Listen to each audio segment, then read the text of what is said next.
So for today's talk, I would like to introduce Robert Vila from the Technical University of Munich. He's going to talk about design automation for quantum computing. Sounds really cool. So, Robert, good luck. Yeah, thanks, Tom, for the nice introduction, and thank you very much for the attention. We are here, of course, at the Design Automation Conference. And as you know, this is the 60th edition of DAC. So for 60 years, our community is shaping various different computing technologies. And what I'm trying to do here in this talk is I'm trying to encourage everyone, keep doing that. And also keep doing that for the next technologies which will come around in the future. And of course, one very interesting and popular and promising technology which is around in these years and which got a lot of traction and momentum in the past years is quantum computing.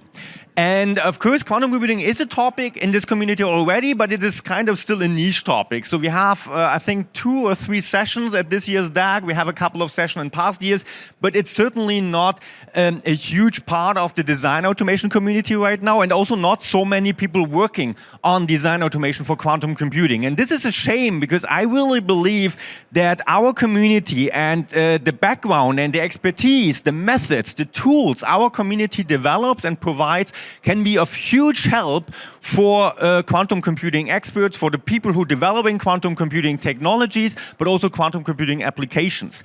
And in my talk, I want to try to make the point a little bit how we as a community can help quantum computing end users, quantum computers developers, because we have the right expertise. So, and that is a little bit my goal for the next 43 minutes here. And in order to get started, of course, let me give you a brief, rough overview on what is quantum computing in general. And let's try to get you a little bit involved. Maybe I can see a quick sign of hand. Who already knows what quantum computing is about and who already work with quantum computers? This is, again, as said, the community is getting involved into it, but not in a very broad spectrum. So what I'm trying to do is, before I dive into design automation for quantum computing, let me give you a brief management summary on the main principles, the main paradigms of quantum computing. And as a brief disclaimer, it's not very physically accurate. So if there are any physicists or particularly quantum physicists in this audience here, I'm very much oversimplifying, so don't kill me afterwards that I might be a little bit too oversimplifying it. So, but what is quantum computing? In order to explain that, let me start from the technology, from the computing technology we're all very familiar, the classical computer, or actually all those IT systems we in this community over the last 60 years and more developed. So as you know, this is nothing new. We've got computing technologies everywhere. We got it in our computers, in our trains, our aircraft, literally everywhere, smartphones, AI systems, you name it. And even I didn't work on design automation for 60 years. I'm not that old yet, but for 15 years I'm working in this community. And despite all those amazing accomplishments, what still fascinates me till today is that all those technologies eventually work with zeros and one, with power on and power off, which is still, I still today, for 15 years now, I'm teaching first semester undergraduates on computer architecture, on computing technology in general, and this is still amazing that all from the first full adder to the most complex AI system, as you know, everything works on zeros and ones. And of course, what that means is we can represent a lot of information with those technologies. As you can know, this is nothing new, but just to settle with the stage, when we have a 2-input system, we can represent 4 possible states with that.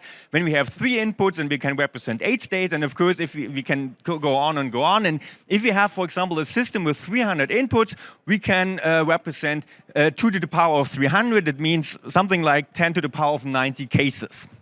And you all know that, but the point I want to make here is a little bit, this actually allows us to represent more states than the number of atoms we have in the universe. By the way, this is a statistic which I always find interesting. I have no idea how physicists came up with these numbers. Maybe they just made that up somehow, but I don't know. There are resources saying this is the number of atoms in the universe.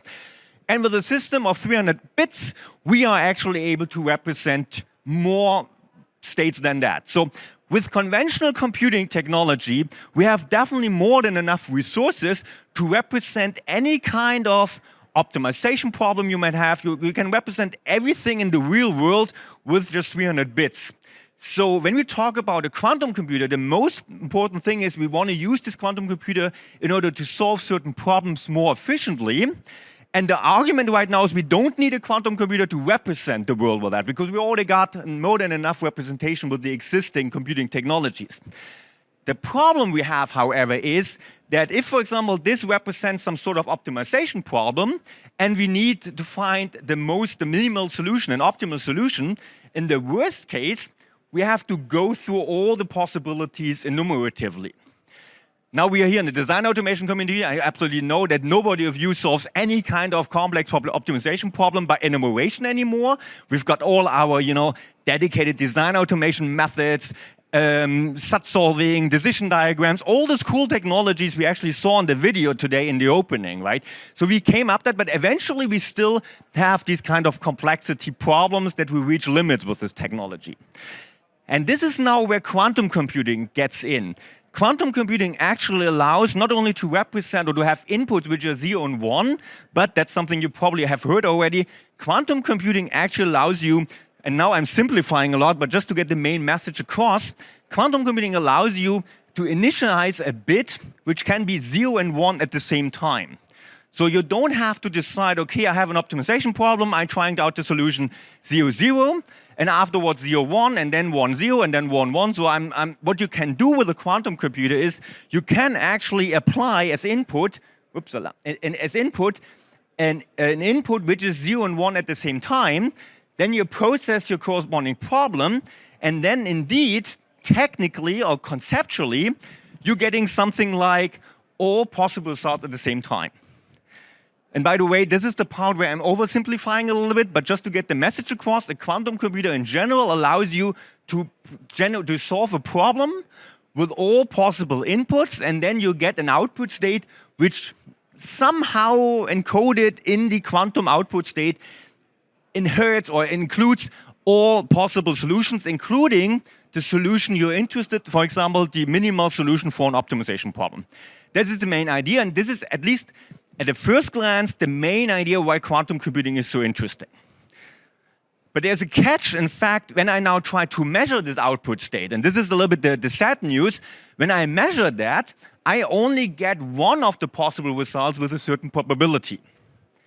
So this doesn't help me a lot. So technically, I have all my solutions somehow encoded in the quantum space, but when I measure it, I just get one arbitrary solution out of that. So it doesn't help me a lot. However, and now this is now where the real application is, in case, what you can do, not for all problems, but for some problems, for some applications, not for all, but for some applications, you can actually take this output state and apply something which I just call tricks right now. So you can apply some certain tricks which allow you to increase the probability of your desired result, for example, the minimal result of an optimization problem, and decrease the result of all the probabilities of all the other results. That's something we call amplitude amplification, and this, again, a nutshell and in a very simplistic form. So quantum physicists are going to kill me for that, but in a very simplistic fashion, this is a little bit the main idea how quantum computing can provide a benefit. That is the idea in a very simplistic fashion. And this is an idea which really this is an idea which is around for almost a century or even more than a century. Original ideas date back to Einstein, and Feynman, of course, was very popular in advocating these ideas. But particularly in the past few years, it got a lot of traction, a lot of momentum, and this is because lots of big players, IBM, Google, Microsoft, Amazon, actually invested a lot into this technology. And it's not mainstream yet. It's also not that it's kind of an established technology right now, but they are really investing in it. A couple of startups showing up, and eventually the momentum is increasing. And the momentum is increasing because exactly of the idea I sketched before, that you could technically solve some problems which might really hard to solve using conventional technologies more efficiently with quantum computing. And one typical killer application is factoring, for example. You probably have heard about that. Quantum computers are going to solve the factorization problem now, and all our encryption methods will break in the near future. We're not there yet. Factorization is certainly a possible application case, but it is definitely more long-term. So it's not that we're expecting that in tomorrow and the next years, but literally this development already makes us introducing topics or areas like post-quantum cryptography, because we might not be there yet, and we might not be there tomorrow, or in 5 years, or in 10 years, but maybe in 15 years, or in the long term, there might be a technology for that, an available solution. So if you want to encode something which should remain, or if you want to encrypt something which should remain encrypted for the next 20 years or so, maybe it makes sense to already check out post-quantum cryptography methods, because quantum computers may be able to do that. But again, this is a long-term application. Much more near-term or mid-term applications are certain applications which are currently tested and tried out in various domains. Optimization problems are mentioned.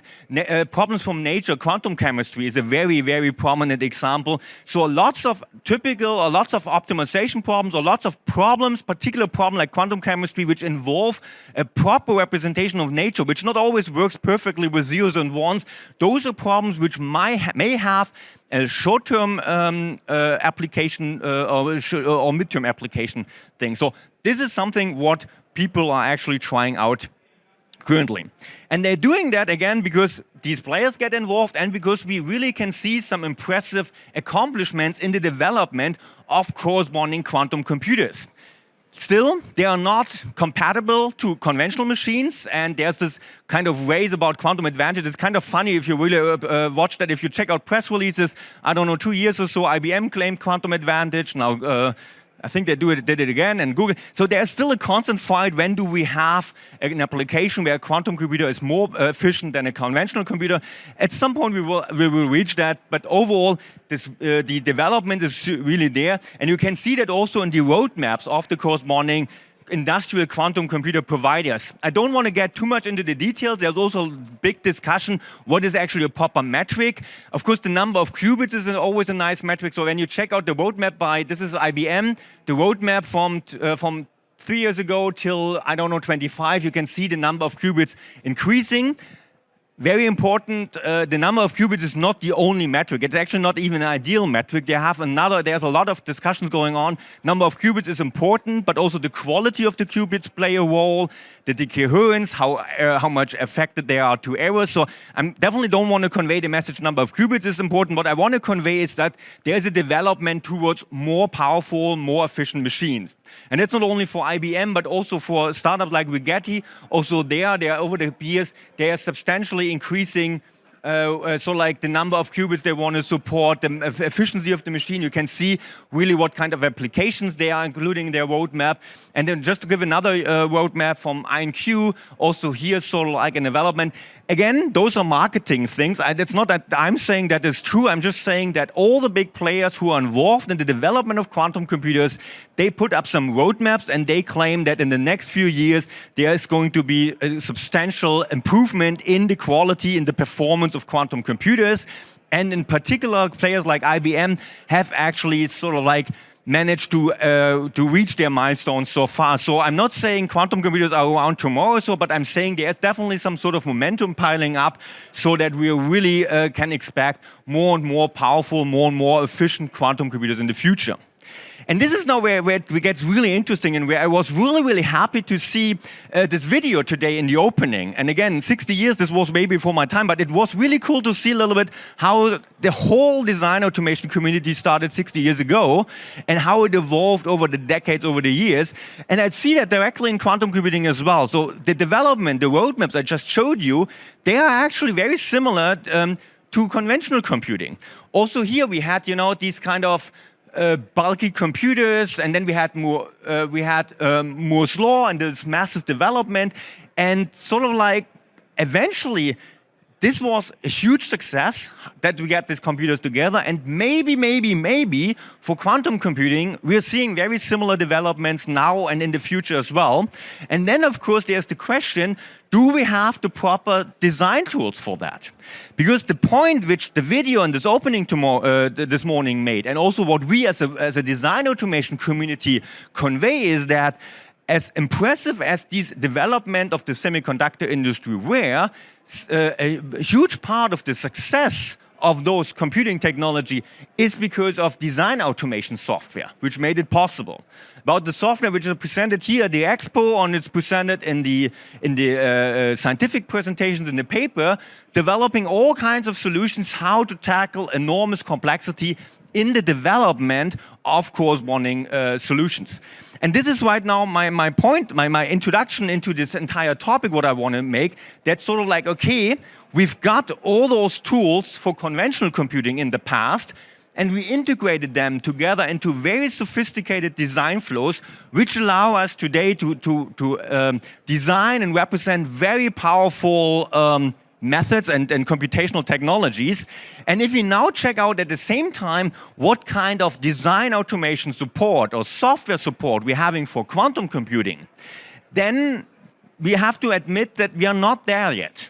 There is software, there are certain IDEs, certain design methods which are available. A very prominent example is, for example, Qiskit from IBM, which is a really cool tool that allows you to represent and to create quantum applications. But these tools hardly use the design automation expertise which we have sitting here around and in this entire conference. So these tools still could benefit a lot from design automation expertise.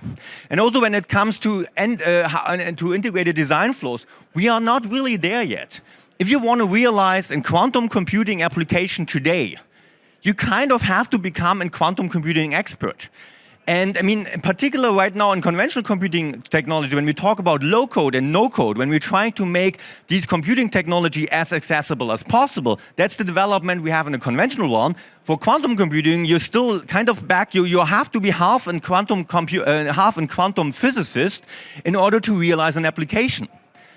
And this is, in my opinion, something where we as a community can do something. And this is actually kind of a little bit our mission, what we're trying to do, because we believe that otherwise we may end up in a situation where we have quantum computers, but no efficient and proper methods to design them or to design applications for that.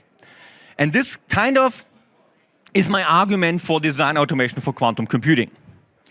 Now the question is, okay, what's the problem? We've got all the expertise, we've got all the tools, just, buy a couple of licenses from all those fantastic vendors here and apply them for quantum computing, what's the deal? Of course, quantum computing is different than classical computing, so you have different challenges to address. And in this slide here, I just want to give you a couple of examples and what kind of challenges this could be. First one, the paradigm is different. You still can use, we still use Python script and conventional programming languages. You can even use hardware description languages for these purposes. But the moment you want to describe an actual quantum computation, you have to rely on a completely different paradigm. And one aspect or one characteristic of this paradigm, it's not the most important one, it's also not the most challenging one, but maybe a very intuitive one, is that every quantum operation is inherently reversible. It's not a showstopper, but it gives you, I would like to illustrate that because it may give a nice idea on what kind of paradigm shift we have to think about. So when I say reversible, what does it mean?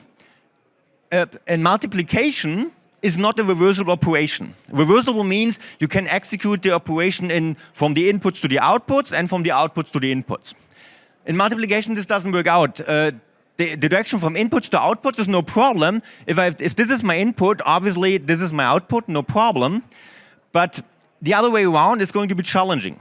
If I tell you 20 is my output, and now please inverse this multiplication operation, you may end up with 4 and 5, but you could also end up with 2 and 10.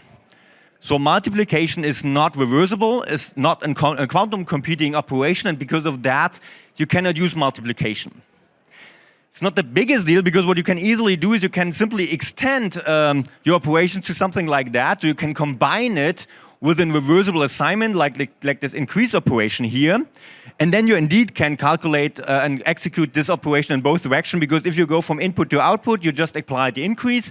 If you go from output to input, you apply a decrease, which is the reverse of the increase. Again, not the biggest deal, but something you have to think about. So suddenly an assignment C equal A plus B is not working anymore. Or an VHDL description, and similar VHDL description is not working anymore. You have to go a little bit in this direction.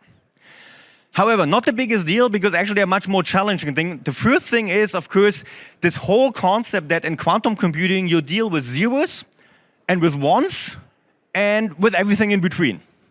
And getting an understanding about that, that's something we, in the domain is called superposition. Pretty sure some of you already have heard that. So dealing with the superposition is a concept you have to get familiar with.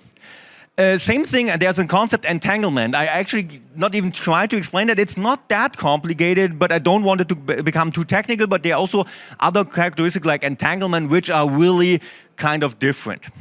Another thing is that suddenly you have to understand how quantum operations work. Not only that quantum operations are, reversible, but also what a quantum operation actually means on your qubits. And a very good example is when you, again, consider conventional technologies, the entry barrier wasn't that high. I mean, I said, when I teach in front of undergraduates, first semesters, of course I have to explain them how an AND gate works and how you build a full adder out of logic gates and all this kind of stuff. But at least I didn't have to explain what is addition, what is a full adder doing, and what is a subtraction, what is a division. Of course, people already know that. But who of you knows what is an Haramat operation? See, what is a phase shift? What is a rotation operation? So suddenly you have to deal with the fact that, okay, you have to work with a couple of operations which are not that intuitive, which we didn't learn in elementary school. And this makes it a little bit more challenging to teach quantum computing than to teach, I don't know, 101 in full adder design.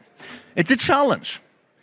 Then we still have to deal a lot with physical constraints. Right now in conventional computing, it's really cool that we can abstract. To be honest, it's very interesting. Again, in my teaching, I'm the hardware guy, but actually everything for me stops at the gate level. The moment we're talking about actual currents and voltages, I'm lost already. So I like very much that we have this abstraction.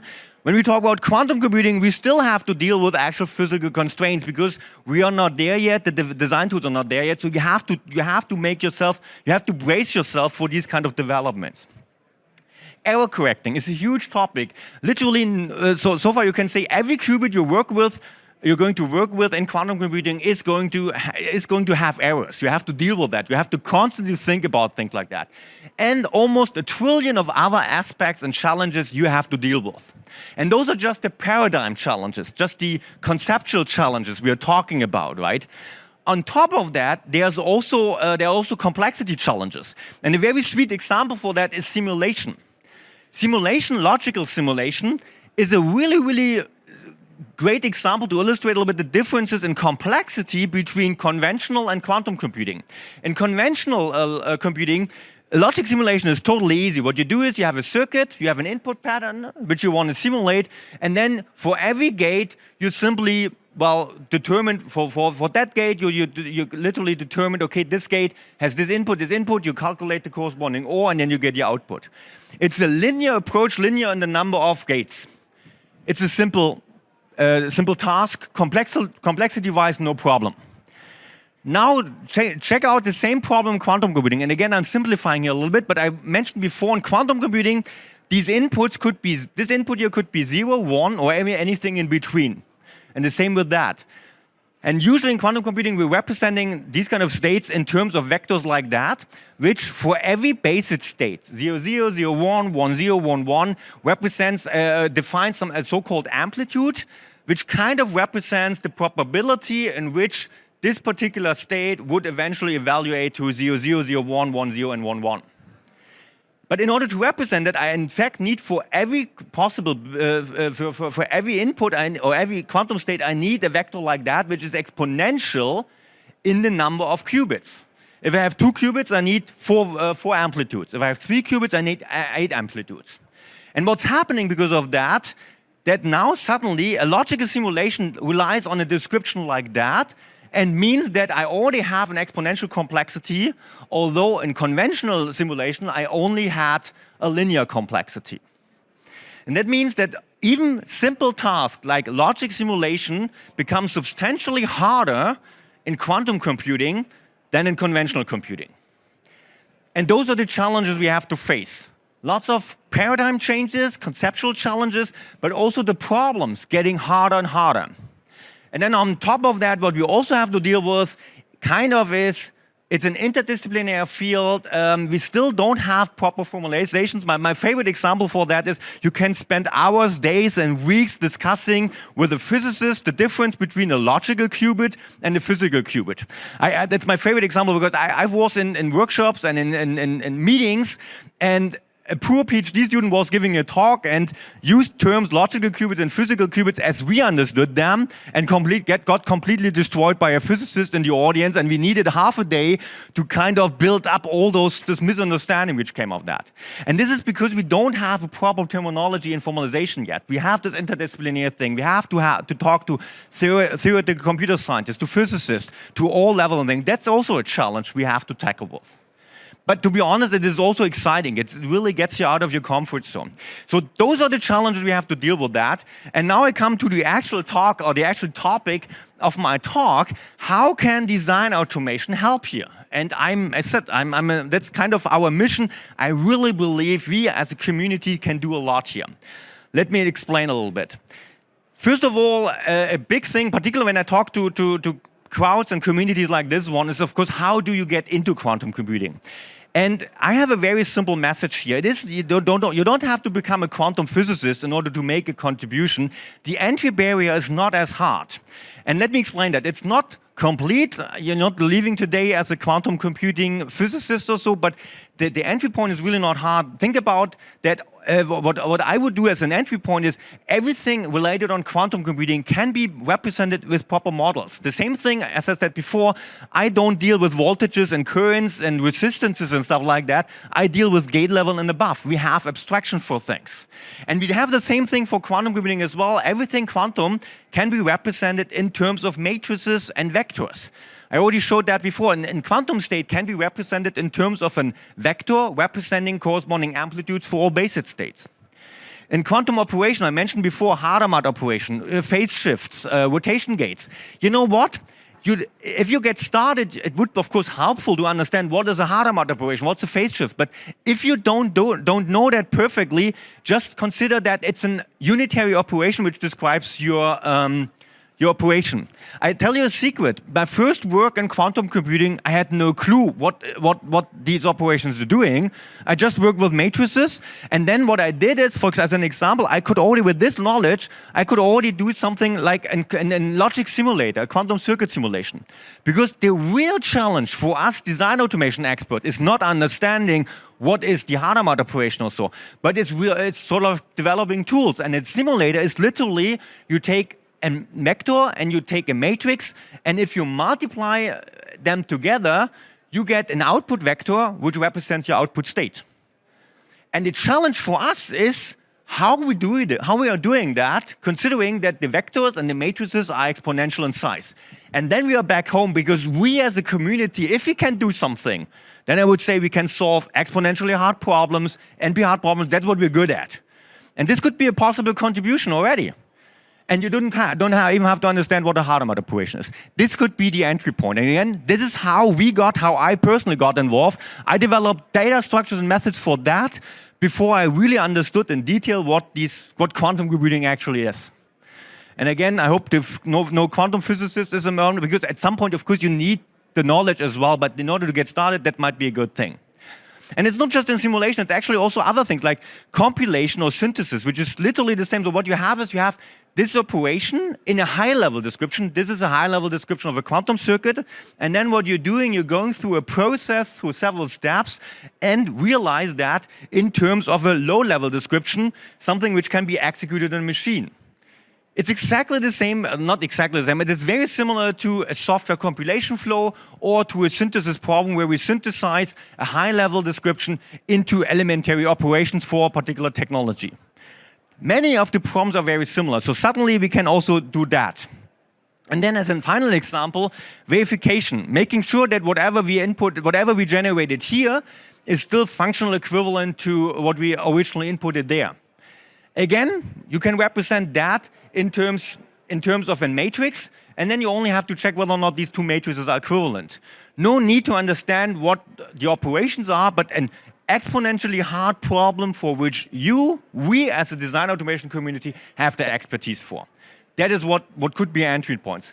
So the bottom line is a little bit, the basis for software for quantum computing, the basis for design automation for quantum computers could be vectors and matrices.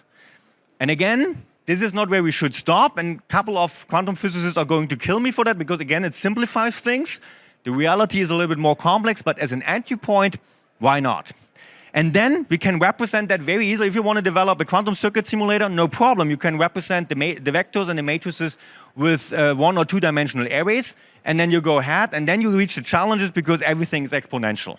And then we are back in the design automation business because then you can think about, okay, how we can solve that in a better fashion. And of course, there are solutions like decision diagrams, tensor networks, ZX calculus, and so on and so forth.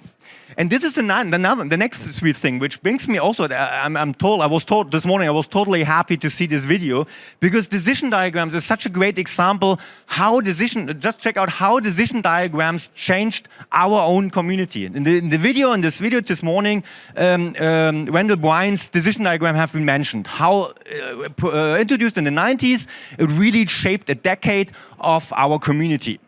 And now the fun thing is we can use the same concept as well. Let me illustrate that very quickly, how we can use decision diagrams for quantum computing as well. I mentioned those matrices, which represent operations and are exponentially in size. We can use very similar ideas to Wendell Bryan, who did decision diagrams in conventional computing, and they applied them to quantum computing as follows.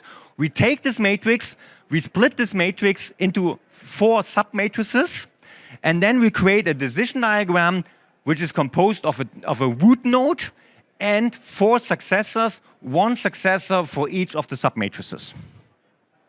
And then, if you're familiar with Bryan's work and how decision diagram literally work, then the main idea of a decision diagram is to utilize redundancy.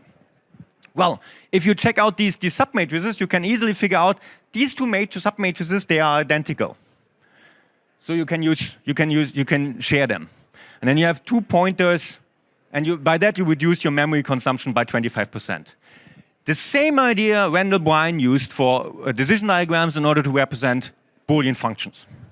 And then you can do more than that. You can, for example, see, okay, all those entries here, they look very similar. They actually have the same subfactor, so you can multiply them out. So now what happens is if I follow this edge, and there's an edge weight here, I multiply this edge weight with whatever I find here. Doesn't bring a lot here, but now when you do the same thing here, you can multiply out the -1, and then suddenly you get the same thing, the same submatrix again, and then you can do another sharing. And now you do this recursively, and then if everything works out well, you end up with a more compact and a more efficient representation of your operation. It is Wendell Bryan's decision diagram all over again. And the fun thing is actually, and my students are sitting here, when we implement that, we use the same techniques, a compute table, a unique table, in order to store all that. It is literally EDA, design automation expertise 101 applied to this one thing. And that's where we can make a huge impact, in my opinion. Another thing, I already mentioned that compilation. I don't want to dig too much into details, but compilation is, again, a process that you end up with something like you have a high-level description and you want to realize that for a particular device. And for this, first, you have some non-elementary operations. For example, this operation here might not be executable on that device, so you have to think about a little bit how you can actually represent that in terms of elementary gates. And then we're talking about things like gate libraries and how you transform a high-level description into gates which are just supported by elementary gates provided by a gate library, exactly the same terminology we have in logic synthesis as well. And then you may have things like, okay, as you can see, for example, it is only allowed that Q0 can interact with Q1, but not with Q4. So you have a couple of constraints that you have to think about, okay, how do I map my 3 qubits here to the architecture so that still all the communication can work out? And then you come up with a solution like that one here, that you do the mapping like that. And then if you really, I don't want to dig too much into detail, but if you check that out, then there's going to be one gate, this one here, which needs a communication between Q0 and Q1. You map Q. Okay, I'm running, this thing is running out, but you map Q0 to the physical Q0 and Q1 to Q2, and then you can see, I'm running out of battery, but hopefully you can see that those two qubits cannot interact again. And for this purpose, yeah, and then for this purpose, what's now happening is you need to apply swap gates for that. It's kind of a technology step, again, a mapping step, which you have to deal with. And then finally, what you also can do is then you can do optimization. For example, you have these two H gates here, which are actually Hadamard operations. And then you can, for example, apply rules that, okay, these two gates, they cancel each other out. So you can remove that, and by that you can come up with a more optimized version. Again, I don't want to dig too much into detail. What I'm just trying to say is we're talking about a compilation flow or a synthesis flow which utilizes gate libraries, which has a mapping step. Sometimes you could call, sometimes it's also called a routing step. It has optimization steps. So it has all those typical steps we are considering for decades in the conventional realm. And in fact, most of those problems are actually proven NP-hard problems. And again, if our community can do something perfectly, then it is solving NP-hard problems. That's what we're talking about. And this is where I see lots of benefit. Final example, and this is one of my favorite examples because right now I told a lot, okay, everything is going to be more complicated. Simulation is linear in conventional computing, but exponential in quantum computing. Compilation also doesn't make it easier because we have all those weird zeros and ones, superposition, entanglement, everything is more complex. Verification, that's what I like, could be one of the problems which maybe is easier to solve in quantum computing than in conventional computing. Let me make that the following point. So what is verification? I want to know whether or not this algorithm, these two algorithms are functionally equivalent. And usually what you could do is, you could take these decision diagrams I mentioned before, create a decision diagram representing this high-level description, creating a decision diagram representing this high-level description, and as with conventional decision diagrams, if both decision diagrams are the same, both circuits are functionally equivalent. Now the sweet thing is, since I mentioned this reversibility at the beginning, what you could also do is you could do the following. You could say, okay, look, I take this circuit here, and create the inverse, which is very easy to do because every quantum operation is reversible. So I can very easily create the inverse. And if I then multiply the original algorithm with the inverse of that, I should get the identity, right? And now the identity, talking in terms of decision diagrams, is a very good case because the identity, the decision diagram of the identity looks like that, which is linear. And there are a couple of more hurdles in between, and in general, this problem is still an exponentially hard problem, but utilizing a characteristic or a property like that, we have very first results on that. It allows you to verify the results of long and complex compilation flows in no time by exploiting a characteristic like that. And I don't want to push too hard for our audience here today, but we're even thinking about, well, maybe for some safety-critical conventional systems, maybe we should realize them not conventionally anymore, but maybe more in a reversible fashion like that, because it may allow you to verify them in no time. So maybe here this is something where, what I like a lot, where maybe quantum computing can maybe even influence conventional computing here in case of safety critical systems in order to improve verification. So those are things we actually talk about and we can talk about. Final message, a final thing is, okay, this is sort of like the potential I see in the design automation community for quantum computing. The question is now how we get these communities together, because apparently there are not a lot of quantum physicists walking around here, so how do you get in touch? It is not easy, but it's definitely worthwhile. In general, what we definitely can observe is that we have a lot of problems which have a huge complexity, the problems I sketched before. Those are the problems we're really good in solving, right? But in order to actually tackle the right problem, we need proper terminologies and formalizations. So we need a good understanding what a quantum physicist or an end user for quantum computing actually needs. And for that, you have to reach out to the respective communities, to the quantum physicists, to the domain experts from chemistry, from optimization problems, get that together. And once you have that, what you do is, in these talks with these communities, you first get an understanding what are actually the design tasks those communities actually need tool support for, Once you identify those, then you should define corresponding problems and disseminate them. In fact, we have a couple of projects running where we spent a vast majority of our funding having these kind of discussions, defining the corresponding problems, and then coming to conferences like DAC and just disseminating that to the community. Because again, I believe that this community don't have to understand all the details. If we have proper formalizations, we can utilize our expertise in order to solve them. Because once we have these problem formulations, we can tackle the complexity very much and very easily, hopefully, with the methods and the expertise and our experiences from the past, from our past decades of research in design automation. So this is a little bit what I'm proposing here. So what are the take-home messages? So at the end of my talk, I have 4 take-home messages I want to give to you. And to be frank, I also have a couple of shameless plugs. First of all, lots of those methods which I tried to sketch here and which explicitly utilize design automation expertise has been implemented in what we call the Munich Quantum Toolkit.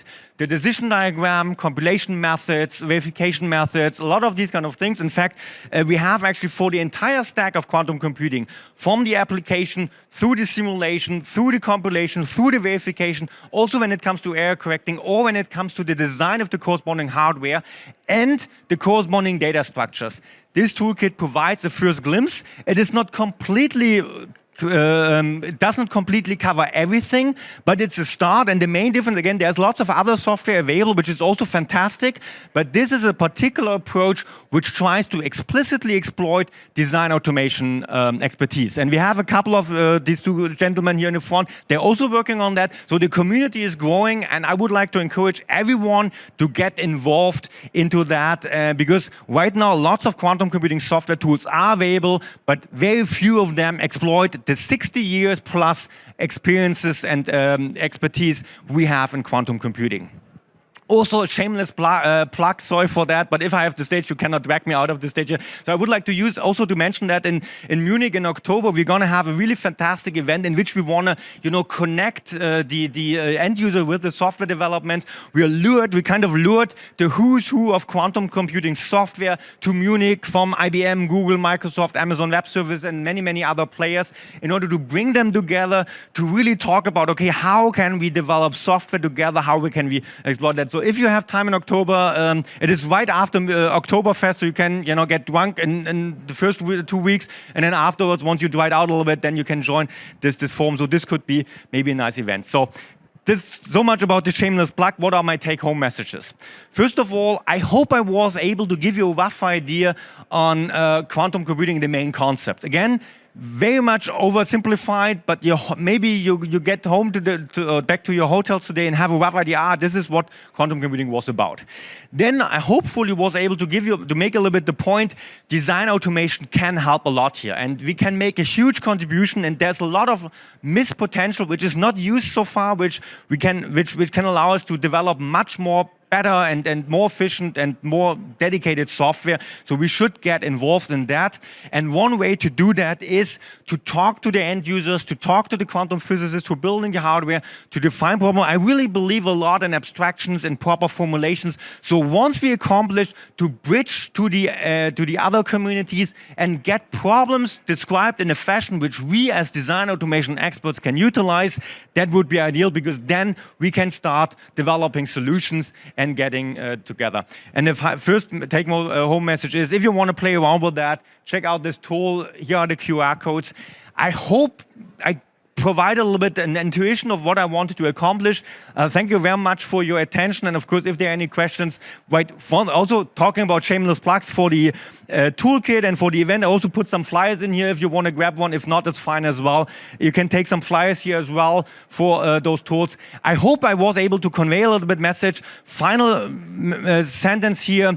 Get involved. Don't be scared away about quantum computing. It's a fantastic new field. You can apply your expertise, your tools, and a completely new technology. And we really need the expertise, the workforce. We need much, much, much more people getting involved, because we're having so many challenges and so many stuff to do in quantum computing. We can use all the help we can get. So in this regard, thanks for the attention, and see you later. Take care.